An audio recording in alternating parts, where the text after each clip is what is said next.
Saudações a todos.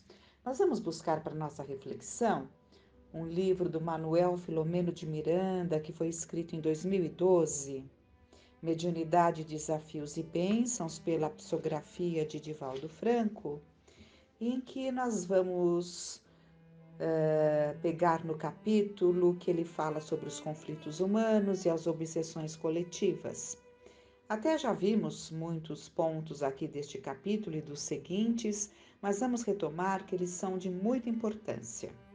Então ele começa: indiscutivelmente, a sociedade terrestre vive um dos períodos mais graves de toda a sua história. Jamais se apresentaram de maneira tão volumosa como na atualidade os conflitos humanos e as obsessões coletivas. Então, aqui ele está salientando como tem se intensificado, os conflitos humanos e as obsessões coletivas, que jamais se apresentaram de maneira tão volumosa. Esse livro, como já dissemos há pouco, foi escrito em 2012. A grandeza do conhecimento, nas suas mais diversificadas expressões, não tem conseguido obstar os desatinos humanos, defluentes dos tormentos que tomam conta da criatura que marcha sem rumo nesses dias tumultuosos. A soberba decorrente da cultura e da tecnologia, da ciência e das artes, dos pensamentos filosóficos, da civilização e do seu elevado grau de conforto, das extraordinárias comunicações virtuais e de toda a gama de benefícios advindos dessas incomparáveis conquistas, sofre a agressão da própria insensatez por negar a existência de Deus e a existência do Espírito que se é. Então, aqui ele está nos alertando que todo esse quadro doloroso que se observa, que se intensifica cada vez mais, e nós que já estamos agora em 2023 sabemos o quanto isso se intensificou nesse milênio, né?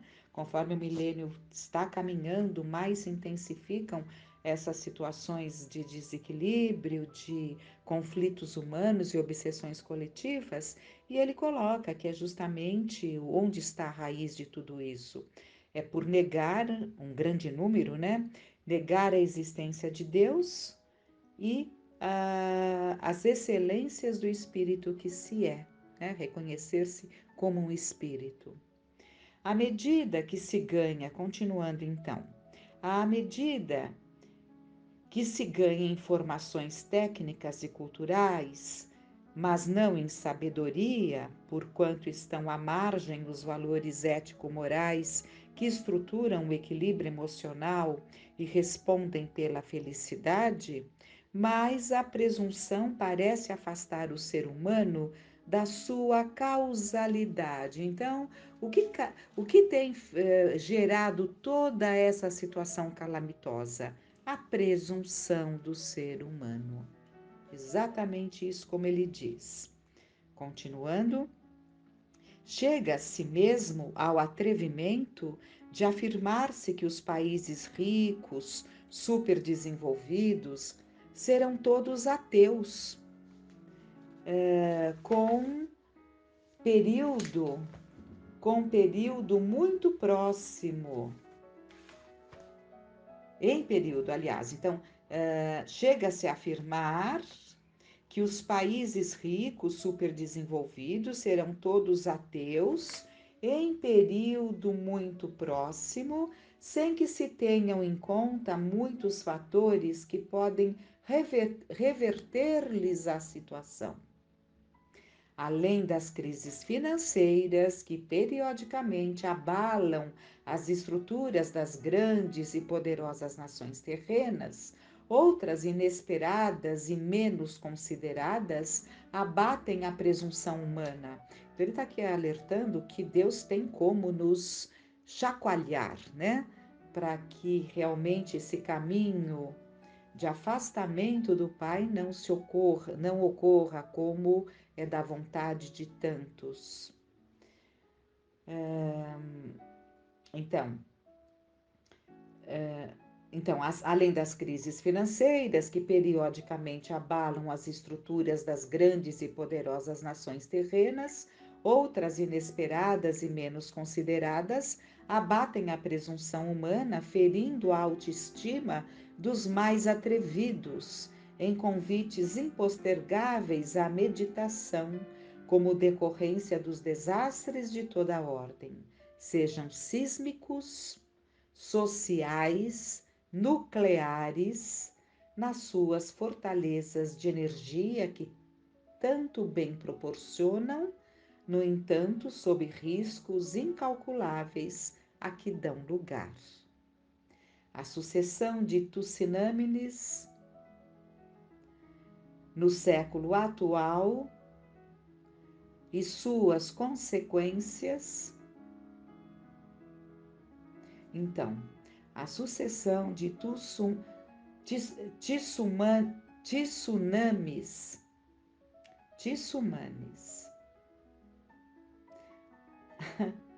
a sucessão de tsunamis, isso, no século atual e suas consequências imprevisíveis têm arrastado as multidões ao desespero e à insegurança, por mais cuidadosos planos de preservação do patrimônio da vida, nos lugares erguidos sobre as grandes fossas e falhas terrestres, e da mesma forma os corredores de tornados, de furacões e de outros desastres naturais que anualmente ferem a grande nação americana do norte, a Ásia, bem como as ameaças constantes das erupções vulcânicas, as chuvas e deslizamentos fatais, as secas que assolam grande parte da África e dos países mais pobres do mundo.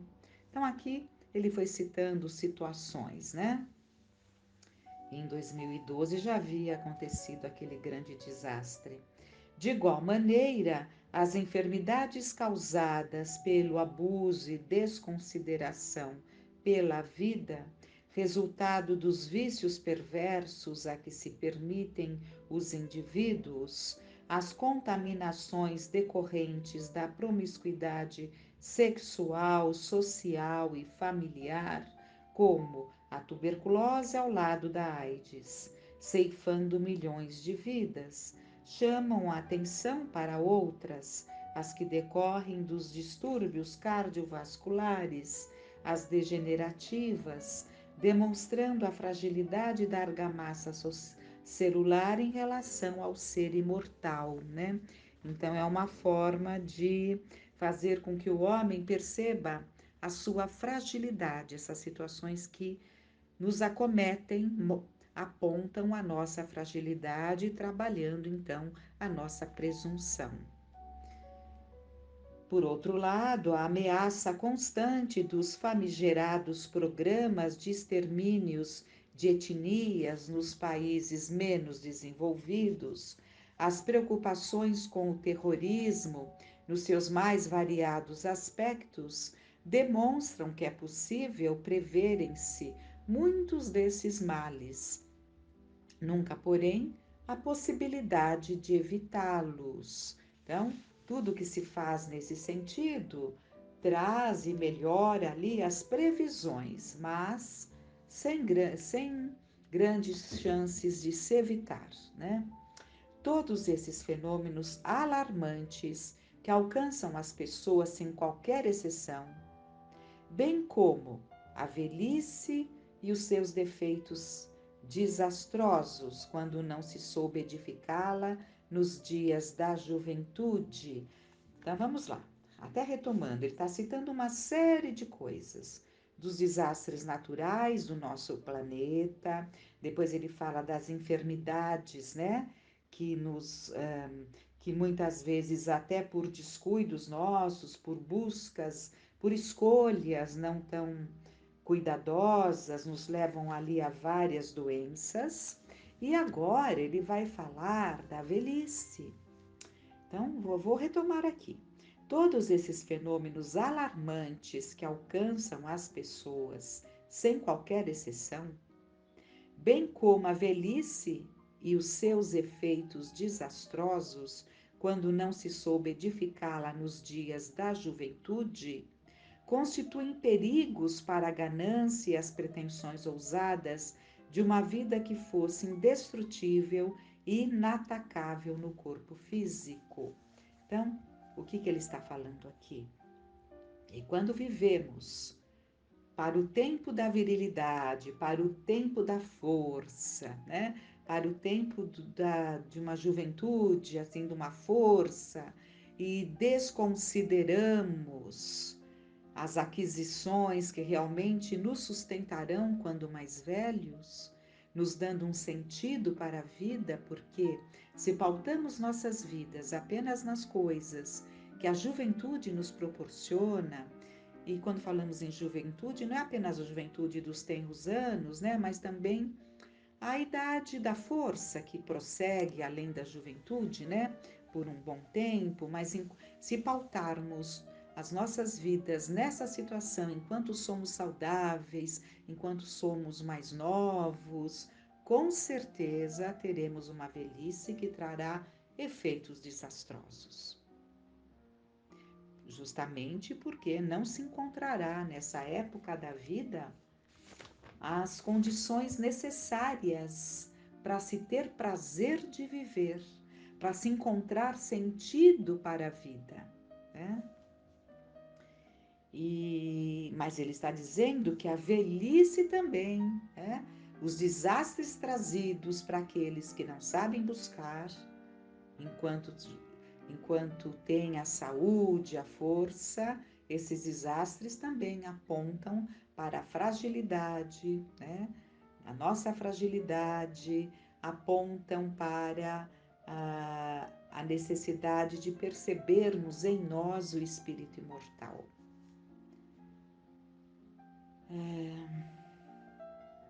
Concomitantemente, a violência urbana assusta e o mundo estertora entre os dependentes de drogas químicas destrutivas e os psicopatas que se avolumam de tal forma que, se todos os leitos da terra fossem reservados apenas aos esquizofrênicos, seriam insuficientes para atendê-los.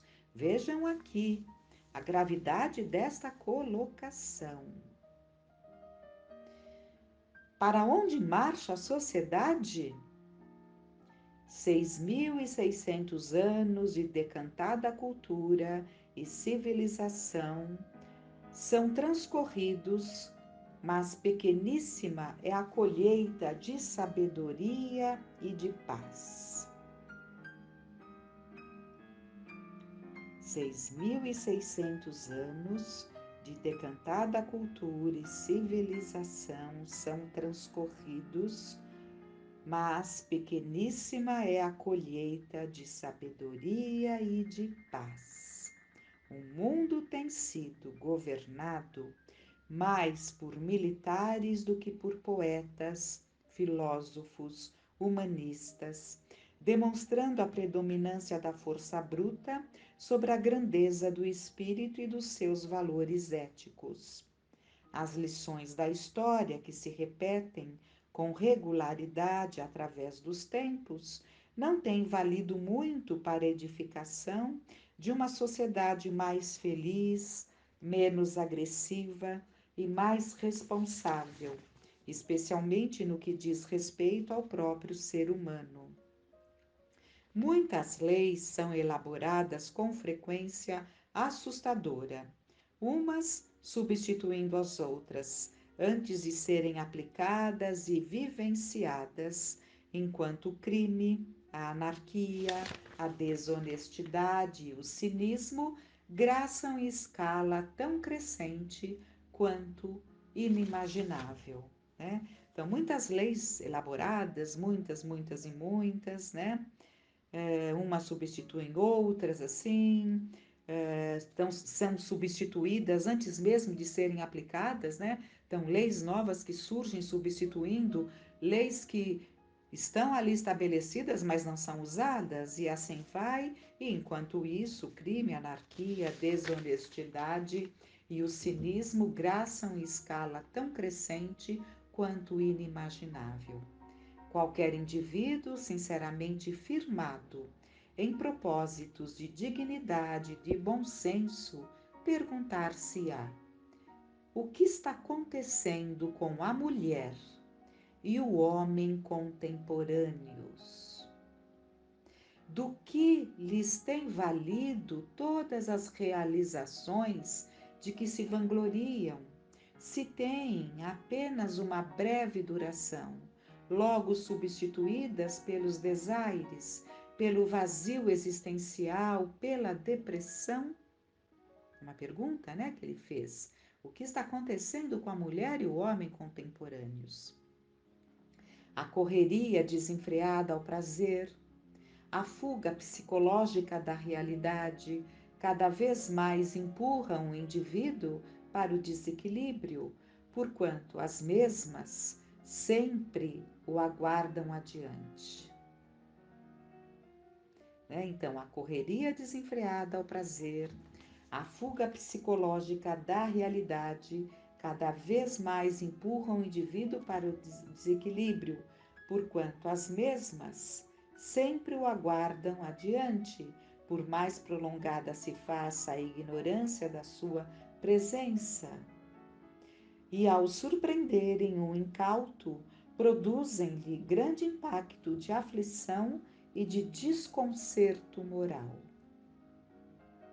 As religiões, muito preocupadas com a terra, vêm-se olvidando do objetivo essencial, que é o de preparar o ser humano para a sua imortalidade e para as consequências dos seus atos durante a caminhada carnal. Algumas delas hipnotizando as massas, as religiões, ele está falando das religiões, algumas delas hipnotizando as massas, prometem os recursos terrenos mediante pesados ônus que são utilizados pelos atuais vendilhões do templo, criando injustificável fanatismo em torno da fé que preconizam, em total desrespeito aos ensinamentos de Jesus e à sua vida extraordinária. O materialismo, caminhando ao lado destas doutrinas mundanas, que se interessam pelos bens e pelo conforto momentâneo, sempre recebe nos braços os decepcionados e os esmaga com as altas cargas de cinismo e de descrédito, retirando-lhes as bengalas psicológicas de apoio em que se sustentavam. Então, a decepção com as religiões, porque tudo isso que acontece dentro até de, como ela diz, um processo hipnótico em massa, né, em que se acredita realmente que vai se conseguir tantos bens terrenos ali, desde que, né, você colabore de tais e tais formas, né, tudo aquilo que não precisamos citar aqui, em razão do nosso respeito a todas as religiões, a todas as formas e a todos os jeitos de crer, mas nós sabemos que alguns, né, que estão ali à frente em alguns grupos religiosos, não podemos generalizar jamais, né, mas que tem aí essa intenção, né, e isso acontece de fato, né. Então, aqueles que se decepcionam, aqueles que acabam sendo vítimas dessa situação, se bem que a palavra vítimas talvez nem se encaixe bem, porque nós buscamos aquilo que nós queremos ouvir, não é?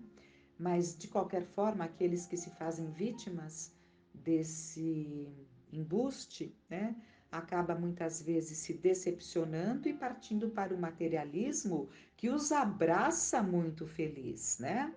Que os abraça muito feliz, esmagando-os com altas cargas de cinismo e de descrédito, retirando-lhes as bengalas psicológicas de apoio em que se sustentavam. Esses são dias de graves convulsões de toda a natureza na terra, por onde transitam as criaturas cultas e atormentadas, confortadas e inquietas, divertidas e solitárias. Vamos ler outra vez? Esses são dias de graves convulsões de toda a natureza na terra, por onde transitam as criaturas cultas e atormentadas. Confortadas e inquietas, vocês estão percebendo ali o paradoxo, né? Divertidas e solitárias, presunçosas e infantis. E ele termina, não é o capítulo ainda, o tema, ele termina dizendo: os valores a que dão significado e conferem legitimidade têm sido insuficientes para fazê-las harmoniosas, torná-las felizes. Então, capítulo muito esclarecedor que nos aponta uma situação, né? Nos aponta. Então, a necessidade de que continuemos no próximo encontro, né? No próximo áudio, continuemos, que teremos então conflitos humanos, né? Ele vai dar seguimento a esse tema que ele está nos trazendo. Que fiquemos em paz.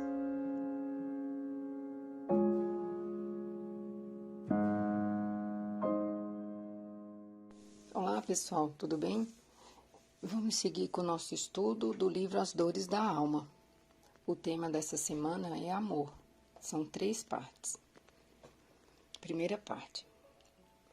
O amor desenvolve características pessoais, distinguindo e particularizando a criatura.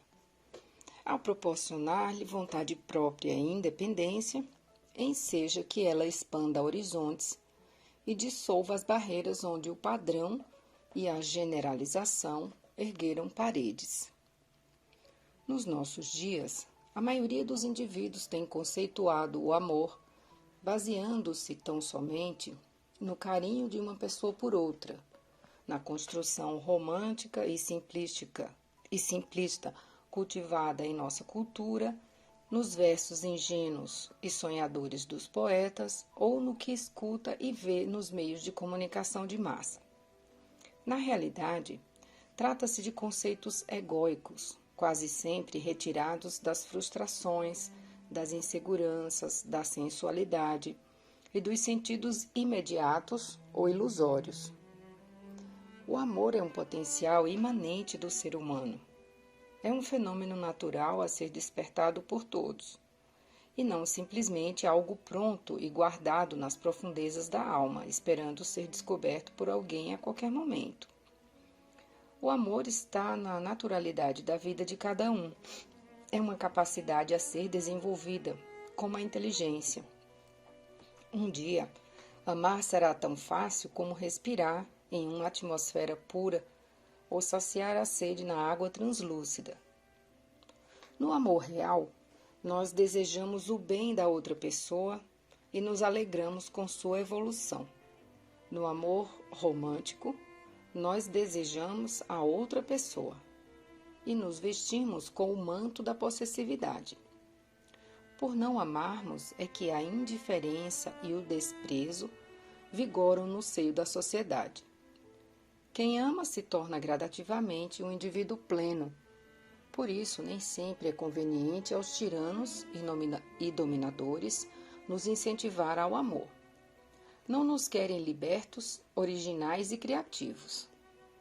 A melhor forma de destruir um homem é impedi-lo de amar, exterminando assim sua naturalidade e espontaneidade. A sociedade atual, como as de outrora, não encoraja ou estimula os indivíduos a tomar posse de sua mais completa individualidade. Para nossa melhor elucidação, dividindo a palavra indivíduo em 3 partes, indivíduo significa não dividido em 2. Do latim individuus, indivisível, uno, que não foi separado. Os governantes injustos e déspotas querem comandar os corpos. Os religiosos fundamentalistas, vinculados a todo e qualquer movimento conservador que enfatiza a obediência rigorosa e literal dos textos de um conjunto de princípios básicos, querem comandar as almas.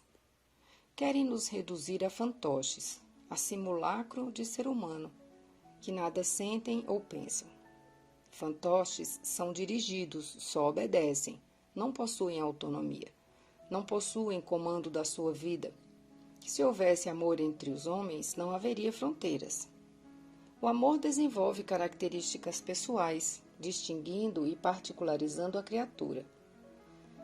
Ao proporcionar-lhe vontade própria e independência, enseja que ela expanda horizontes e dissolva as barreiras, onde o padrão e a generalização ergueram paredes. Quando não amamos, ficamos vazios. A ausência de diversidade e de multiplicidade na vida interior e na exterior. Amar é uma forma básica de bem viver. Nossas estruturas íntimas estão alicerçadas no amor. Sem amor, tudo fenece. Buscamos a religião ou buscamos a Deus porque perdemos contato com o amor. Não sabeis que sois um templo de Deus e que o Espírito de Deus habita em vós? Conforme a expressão de Paulo de Tarso. Por que então temos tanta necessidade de buscar a divindade no exterior ou na superficialidade? A verdadeira religião tem o propósito de nos levar de volta a Deus, ao amor. Pois, segundo o apóstolo João, Deus é amor. Aquele que permanece no amor, permanece em Deus e Deus permanece nele.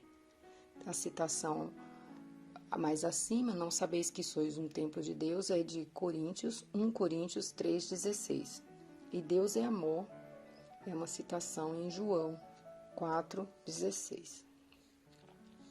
Quando a humanidade aprender a amar, todos nós nos reuniremos em torno de uma só religião, o amor. Aliás, a única religião professada por Jesus Cristo. Amar a Deus, amar ao próximo, amar a nós mesmos. Essa é a mais pura essência dos ensinos do Mestre. Aliás, quantos não há que creem amar perdidamente porque não julgam senão sobre as aparências e quando são obrigados a viver com as pessoas, não tardam a reconhecer que isso não é senão uma admiração material. Não basta estar enamorado de uma pessoa que vos agrada e a quem creiais de belas qualidades. É vivendo realmente com ela que podereis apreciá-la. Quantas também não há dessas uniões que no início parecem não dever jamais ser simpáticas, e quando um e outro se conhecem bem e se estudam bem, acabam por se amar com um amor terno e durável, porque repousa sobre a estima. Essa é a questão 939 do Livro dos Espíritos, livro 4, capítulo 1. Penas e gozos terrenos, item 4, uniões antipáticas. Então, vou ler a questão inteira. Desde que os espíritos simpáticos são levados a se unir, como se explica que entre os encarnados a afeição frequentemente exista apenas de um lado e o amor sincero seja recebido com indiferença e mesmo com repulsa? Como, além disso, a mais viva afeição entre dois seres pode se transformar em antipatia e algumas vezes em ódio? Não compreendes, então, que seja uma punição, embora passageira? Além disso, quantos há que pensam amar perdidamente porque julgam apenas as aparências e, quando são obrigados a viver em comum, não tardam a reconhecer que se tratava somente de uma paixão material? Não é suficiente estar enamorado de uma pessoa que vos agrada e que supondes dotada de belas qualidades. É vivendo realmente com ela que a podereis apreciar. Quantas uniões, por outro lado, que a princípio pareciam incompatíveis e com o correr do tempo, quando ambos se conheceram melhor, se transformaram num amor terno e durável porque baseado na estima recíproca. É necessário não esquecer que o espírito é quem ama, e não o corpo, e que, dissipada a ilusão material, o espírito vê a realidade.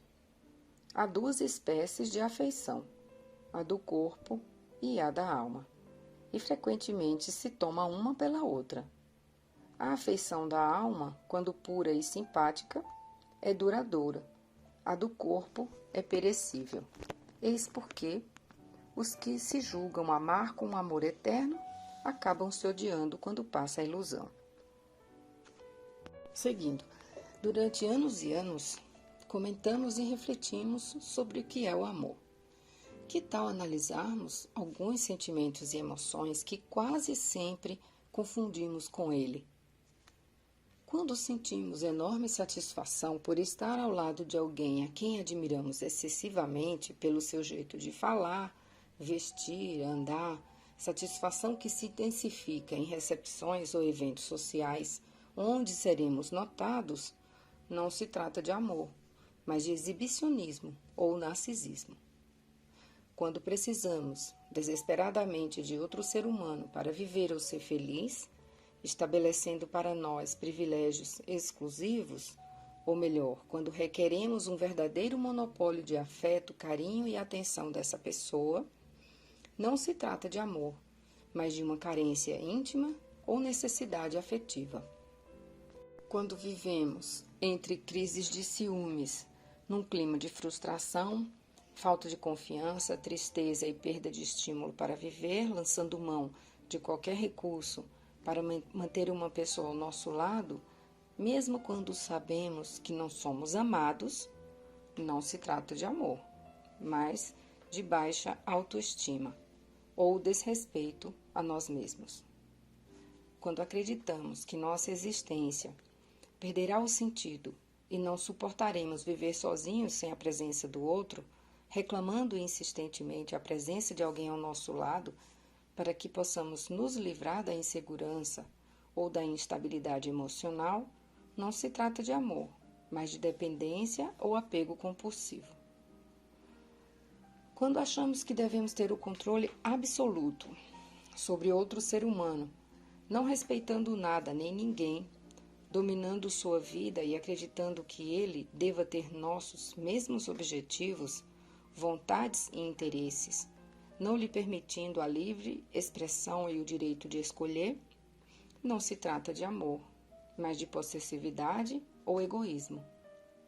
Quando discutimos com frequência por motivos banais e nos hostilizamos mutuamente, vivendo entre crises temperamentais e de falta de compreensão, tentando retrucar as ofensas para compensar a insatisfação afetiva ou a insaciabilidade sexual, não se trata de amor, mas de paixão ou simples desejo.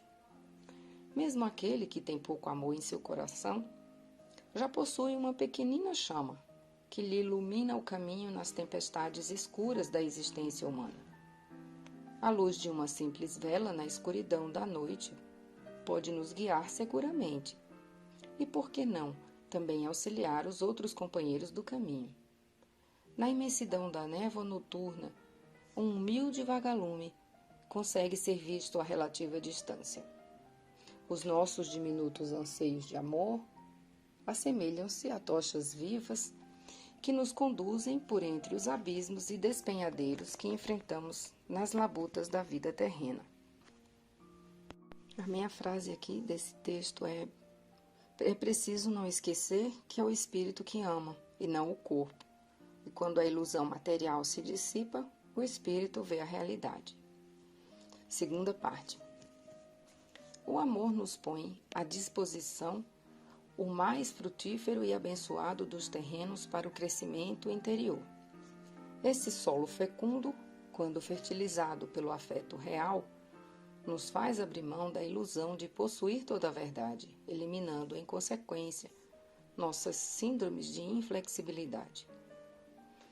A condição primordial para que possamos realmente partilhar o amor é não impedir o outro de crescer como indivíduo distinto de nós. Quando bloqueamos o crescimento de quem amamos, a relação de afetividade fica segmentada por montanhas de frustração e desapontamento. A justiça consiste no respeito aos direitos de cada um. O direito estabelecido pelos homens, portanto, não está sempre conforme a justiça. Aliás, ele não regula senão certas relações sociais, enquanto que na vida particular há uma imensidade de atos que são unicamente da alçada do Tribunal da Consciência. Essa é a questão 875 do Livro dos Espíritos, livro 3º, capítulo 11, Lei de Justiça, Amor e Caridade, item 1, Injustiça e Direito Natural. Como se pode definir a justiça? A justiça consiste no respeito aos direitos de cada um. 875-A. Que determina esses direitos? São determinados por duas coisas, a lei humana e a lei natural, tendo os homens feito leis apropriadas aos seus costumes e ao seu caráter. Essas leis estabeleceram direitos que podem variar com o progresso. Vede se as vossas leis de hoje, sem serem perfeitas, consagram os mesmos direitos que os da Idade Média. Esses direitos superados, que vos parecem monstruosos, pareciam justos e naturais naquela época. O direito dos homens, portanto, nem sempre é conforme à justiça. Só regula algumas relações sociais, enquanto na vida privada há uma infinidade de atos que são de competência exclusiva do Tribunal da Consciência. A respeito dos direitos de cada um, a que se referem os guias espirituais, está fundamentado, acima de tudo, nos bens imortais ou valores íntimos que conquistamos e que nos dão o direito de uso, desfrute e disposição, sem desacatar, afrontar ou impedir, no entanto, o crescimento das pessoas com quem convivemos. O ultraje e o desrespeito no amor têm como pano de fundo certas características psicológicas de indivíduos que negam seus próprios temores, inseguranças e fraquezas e que se compensam utilizando comportamentos autoritários, possessividade e arrogância. No amor não é preciso viver como se estivéssemos num torneio, tentando medir forças ou exibir a importância de nosso valor por meio de imposições, discussões e disputas diárias. O respeito legitima e valoriza o amor, que sempre vem acompanhado de atenção, colaboração, companheirismo e afetuosidade. Quando amamos alguém, o melhor a fazer é mostrar-lhe nossa visão de mundo. No entanto, devemos dar-lhe o direito de aceitar ou de recusar nossas ideias e pensamentos, sem causar-lhe nenhum constrangimento, nem utilizar expressões de subordinação. Eis algumas notas importantes para que todos aqueles que pretendem cultivar o amor pleno. Respeitar o valor das diferenças pessoais, evitar atitudes de possessividade afetiva, admitir que todos estamos sujeitos ao erro, abandonar a ideia de ser compreendido em tudo, assumir a responsabilidade pelos atos que praticar, não esquecer a própria identidade, jamais querer mudar as pessoas pelos seus pontos de vista, usar sempre a sinceridade como defesa, perceber suas limitações para poder compreender as dos outros, e entender que, em se tratando do amor, todos somos ainda aprendizes. No que diz respeito a laços afetivos, por mais envolvimento que haja em termos de simpatia, ternura e anseio, a dinâmica que nos manterá unidos a outra pessoa será invariavelmente o respeito mútuo. Se desejarmos conviver bem afetivamente, deveremos nos empenhar na aquisição da sabedoria interior, que é sempre uma tarefa pessoal. Para atingirmos a plenitude do amor, é necessário nos libertarmos das crises de onipotência, pois somente admitindo nossa vulnerabilidade é que criaremos uma situação favorável para o êxito no amor.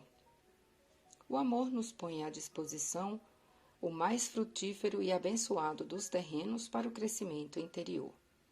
Esse solo fecundo, quando fertilizado pelo afeto real, nos faz abrir mão da ilusão de possuir toda a verdade, eliminando em consequência nossas síndromes de inflexibilidade.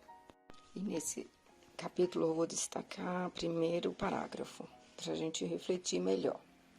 A condição primordial para que possamos realmente partilhar o amor é não impedir o outro de crescer como indivíduo distinto de nós. Quando bloqueamos o crescimento de quem amamos, a relação de afetividade fica segmentada por montanhas de frustração e desapontamento. Então, uma boa semana a todos.